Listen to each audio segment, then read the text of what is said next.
Hey everyone, AYBL Main here, and I wanted to continue with my series on year 25, which is 1993, of the top 5 albums for every year that I've been alive. This is another great year, 1993. I had so many to choose from, so I tried to make this one a little bit more diverse. In my top 5, for sure, is the Wu-Tang Clan, 36 Chambers, Enter the Wu-Tang.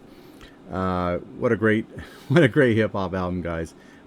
Probably a great representation of '90s East Coast hip hop. It's got the track on there, Method Man. It's got Cream on there as well, and Protect Your Neck. There's some great stuff on here, guys. You definitely should check it out. Hip hop was strong in the mid '90s, and this is one of those albums that is definitely right up there. Also, in my top 5 is a great representation of garage rock. Female garage rock on top of that is Liz Phair's Exile and Guyville. The track for track answer to the Rolling Stones' Exile on Main Street. Some great stuff on here. I just love listening to her jam. It's got the divorce song on here and Never Said, which you could see that definitely being a track that could be released as a single. You should definitely check it out, guys. Liz Phair is just a fantastic artist, and for some reason, every time I see her, I go, "Wow, she looks a lot like Meg Ryan," which is the truth. I mean, check out a picture of her, and you'll see why. Also, my top 5 is the debut album from Bjork. Great representation of art pop and electronica. The debut is great. It's got Venus as a Boy, Human Behavior on it, Violently Happy. I really liked her first 4 albums altogether, and this one was probably her second best one, even though I've got it in my top 5 for this year. We'll talk about post in later years, so we'll get there, guys. We'll get there.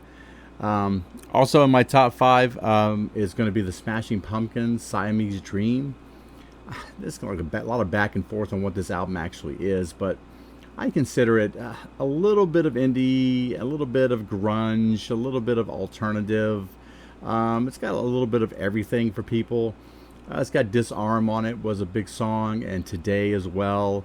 Cherub Rock, I believe, was also released as a single. I remember this because when I was managing the station, those were the singles that I remember being pushed by the record company. I can't say enough about Smashing Pumpkins. They really were a good representation of what alternative rock would have been in the 90s. If you ever need to sit back and listen, definitely their albums are the ones to check out, Siamese Dream. But number 1 for 1993, which I think is a little bit better actually than Nevermind, is In Utero by Nirvana.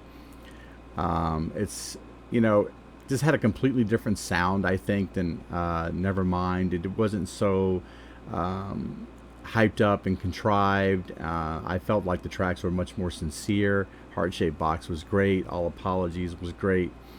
And then right after this, they just kind of did that MTV Unplugged thing as well, which really gave a lot more heart to the whole thing. So number 1 for that year is definitely going to be Nirvana's In Utero. So definitely check it out, guys, if you haven't.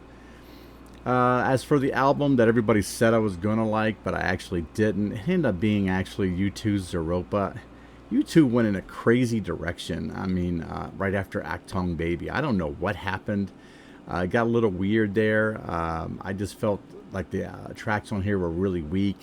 Numb and Lemon Song just didn't really make a whole lot of sense to me, what they were trying to do. Maybe I'm just missing it all together, guys, and maybe you guys can enlighten me a little bit about what they were trying to do with this album. But I just didn't feel it. It definitely wasn't as strong as Joshua Tree or Rattle and Hum or Achtung Baby for sure, so it felt really flat to me. And I don't think they really picked it back up again until they got to, How to Dismantle a Bomb, or No Line on the Horizon, for that fact. So that's my album that everybody said that I would love, but I actually didn't. So that's 1993, year 25 for me, guys, and I hope to catch you guys again soon.